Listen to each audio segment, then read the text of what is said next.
Hello and welcome to Non-Stop Wrestling Chat. My name is Barry and today we're here to review Hell in the Cell. Guys, I'm not feeling great. I've got the flu. So I'm going to try and get through this as quick as possible so I can go back to bed. I think I've got a bit of the man flu. You all know what it's like, especially my men out there.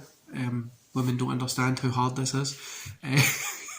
And I'm going to get back to bed. But anyway guys, don't forget to hit like, subscribe and that beautiful notification bell. Go to the comments below and let me know what you thought about Hell in a Cell last night. And I'll get back to you in 11 seconds.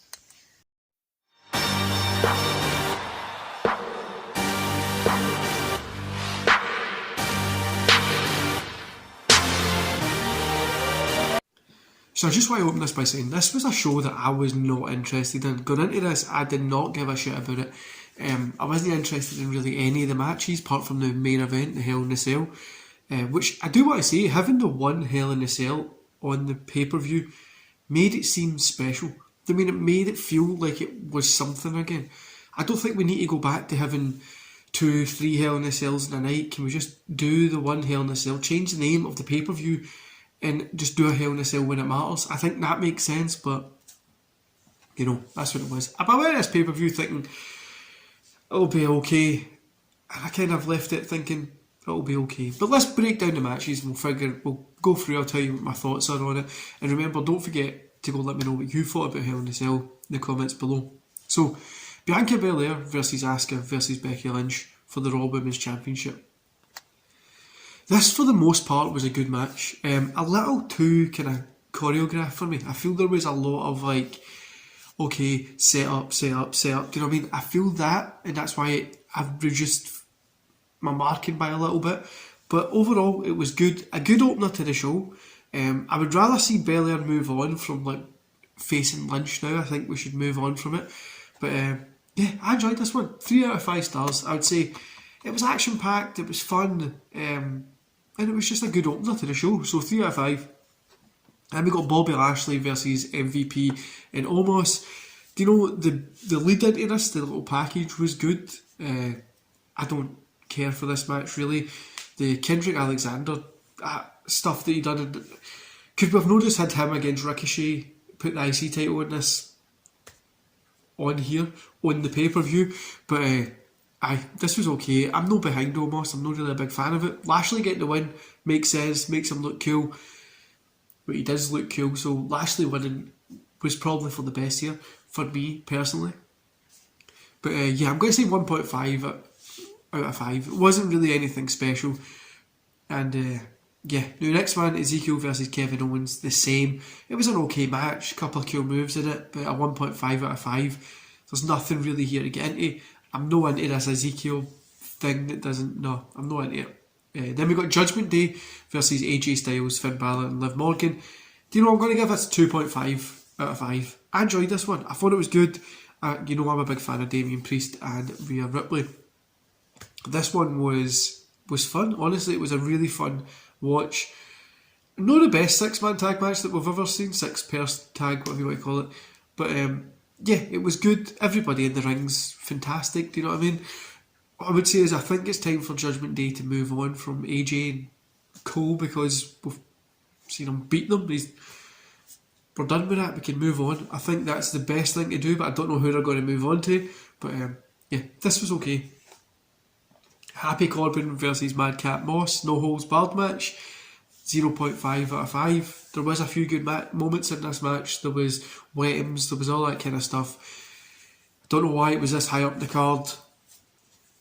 Yeah, and going back to the Judgment Day AJ stuff, was AJ bleeding during that? I'm sure he had like a blood in his face. But yeah, this one didn't care about. So moving on to Theory versus Mustafa Ali for the US title. You know, this was actually an okay match. I thought Ali, they're not going to let him win, do you know what I mean, against Theory. It looks like a lot of people are saying that they're going to build Theory versus Cena, which I'm not really certain I want to see.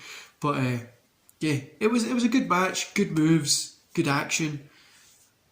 But Ali was never going to win this, knowing it going in. So 2 stars in this one. Now, main event, guys. Cody Rhodes versus Seth Rollins.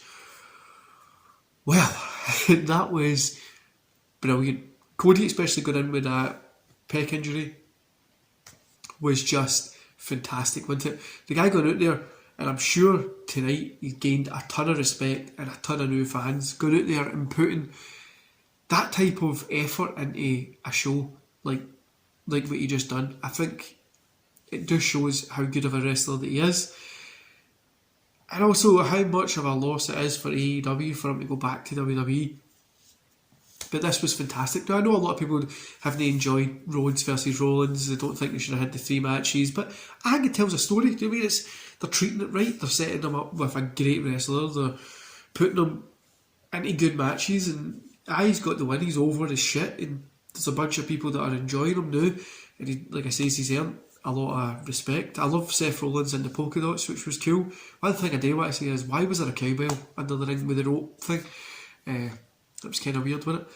But overall, I enjoyed this match. I'm going to give it a 4 out of 5, right?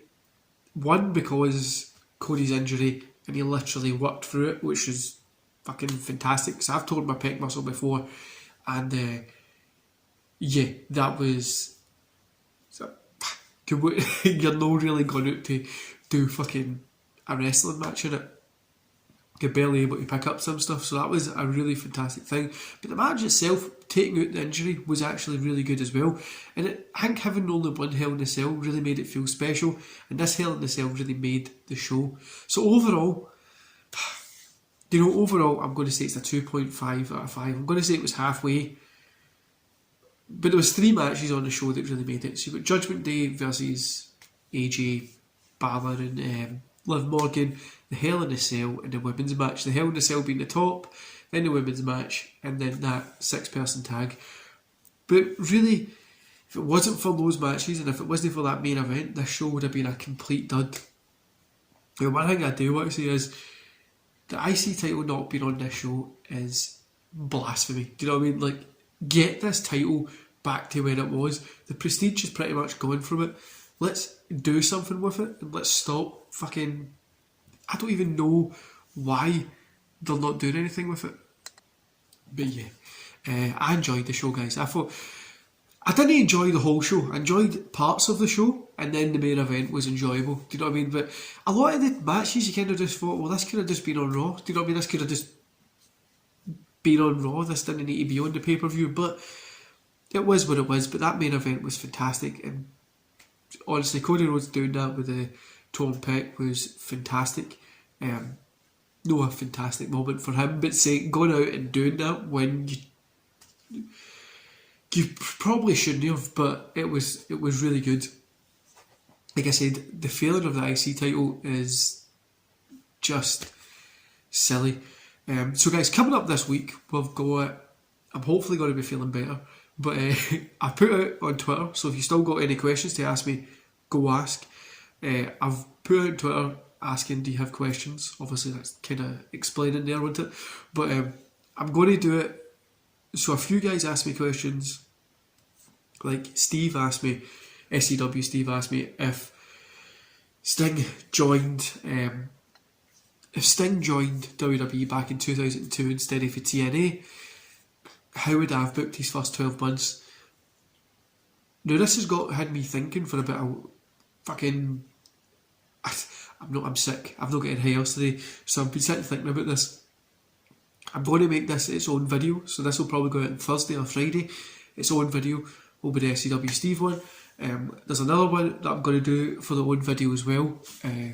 But then the rest of the questions that are just kind of asking about me, just kind of brief answers, I'm going to make one video. So hopefully that one will come out on Tuesday, and then SCW Steve's will be Thursday. If not Tuesday, it'll be Wednesday, Thursday, or Wednesday, Friday. You know what I'm saying.